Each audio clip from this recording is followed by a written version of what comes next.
How to lock your Facebook profile and prevent screenshots on Android.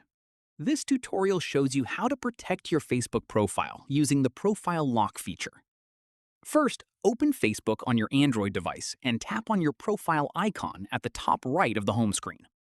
After that, once you are on your profile page, tap on the three dots at the top right corner. From there, look for the Lock Profile option and tap on it. At this point, Facebook will show you a brief overview of everything that Profile Lock does. Once locked, people outside your friends list will not be able to see your full profile, share or download your profile picture, or take screenshots of your stories and featured photos in your featured photos. In the next step, read through the details, and when you are ready, tap on Lock Your Profile to activate it. Finally, your profile is now locked and fully protected.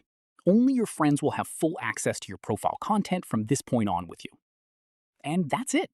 If this Facebook guide helped you lock your profile and protect your content, give it a like, subscribe for more Facebook tutorials, and tap the bell icon for updates. See you in the next one.